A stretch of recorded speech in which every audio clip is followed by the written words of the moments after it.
नमस्कार, स्वागत है आपका TV9 भारतवर्ष में। आपके साथ मैं हूं सुमेरा खान और मेरे साथ मौजूद हैं प्रीति। आगे रुख करते हैं 2024 चुनाव से जुड़ी इस वक्त की 24 राजनीतिक बड़ी खबरें दिखाते हैं आपको। कांग्रेस नेता रणदीप सुरजेवाला ने बीजेपी समर्थकों और वोटरों को बताया राक्षसी सोच वाला। कैथल की चुनावी सभा में बीजेपी और जेजेपी वालों को राक्षस कहकर बुलाया। सुरजेवाला के बयान पर बीजेपी ने कहा, शहजादे को लॉन्च करने में असफल कांग्रेसी अब जनता जनार्दन को दे रहे हैं गाली। बयान को बताया देश के करोड़ों लोगों का अपमान। 4 राज्यों के चुनाव के लिए बीजेपी ने बनाई रणनीति। कार्यकर्ता 10 दिन में 200 लोगों से करेंगे बात। घर जाकर चाय नाश्ते पर सरकार की योजनाओं पर करेंगे चर्चा। कमल की ब्रांडिंग की भी प्लानिंग। लोकसभा चुनाव में उम्मीदवारों के चयन के लिए बीजेपी ने बनाया फॉर्मूला। सहयोगियों के प्रत्याशियों की भी पार्टी लेगी कई स्तर पर फीडबैक। बीजेपी ने विधानसभा उपचुनावों के लिए जारी की लिस्ट। समाजवादी पार्टी से बीजेपी में आए दारा सिंह यूपी की घोसी सीट से लड़ेंगे चुनाव। स्वतंत्रता दिवस पर कल पीएम मोदी के भाषण में दिखेगी 2024 के चुनाव की झलक। सरकार की उपलब्धियों, राष्ट्रीय और सामाजिक मुद्दों पर होगा भाषण का फोकस। 15 अगस्त के कार्यक्रम में देश भर से 400 सरपंच, 250 किसान, सेंट्रल विस्टा से जुड़े मजदूर होंगे खास मेहमान। सरकार के जन भागीदारी प्लान के तहत करीब 1800 ऐसे लोग होंगे शामिल। जयराम रमेश का ट्वीट, बोले जरूर बरसेगा, जमकर बरसेगा, किले से होगी झूठ की बरसात। बिहार में जाति आधारित जनगणना पर रोक की मांग वाली याचिका पर सुप्रीम कोर्ट 18 अगस्त को करेगा सुनवाई। हाईकोर्ट के आदेश के खिलाफ अपील। राज ठाकरे ने कहा, लोकसभा चुनाव में एमएनएस अकेले चुनाव लड़ेगी। पार्टी पदाधिकारियों के साथ बैठक में पाकिस्तानी कलाकारों को भारत में काम न करने देने का किया गया ऐलान।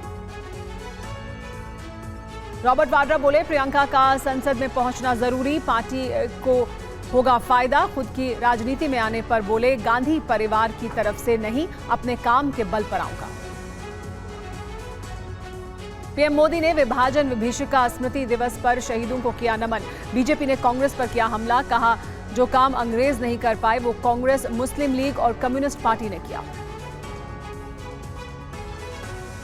एनसीपी प्रमुख शरद पवार ने कहा कि बीजेपी में जाने का सवाल ही नहीं, एकजुट हैं, महाविकास अघाड़ी, सफलता मिलेगी और मुंबई में होने वाली इंडिया की बैठक में जरूर बड़ी बातें सामने आएगी। सामना की संपादकीय में शरद पवार पर निशाना। अजीत पवार के साथ मुलाकात पर उठाया सवाल। कहा, शरद पवार की छवि हो रही है खराब। दिल्ली की तर्ज पर पंजाब में भी मोहल्ला क्लिनिक खुले। सीएम भगवंत मान ने 76 और क्लिनिक का उद्घाटन किया।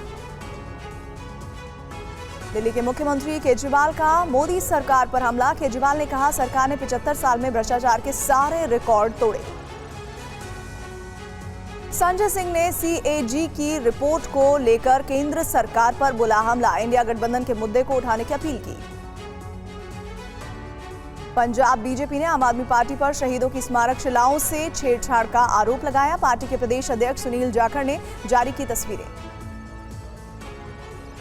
राजस्थान में छात्र संघ के चुनाव पर रोक लगने पर सियासत जारी। कैबिनेट मंत्री प्रताप सिंह खाचरियावास ने कहा, चुनाव पर रोक अस्थायी, मामले पर मुख्यमंत्री से बात करूंगा। मायावती का बड़ा बयान। कहा, बीजेपी शासित मध्य प्रदेश में ही नहीं, राजस्थान और छत्तीसगढ़ में भी भ्रष्टाचार के बड़े मुद्दे। बीएसपी तीनों राज्यों में अकेली लड़ेगी चुनाव।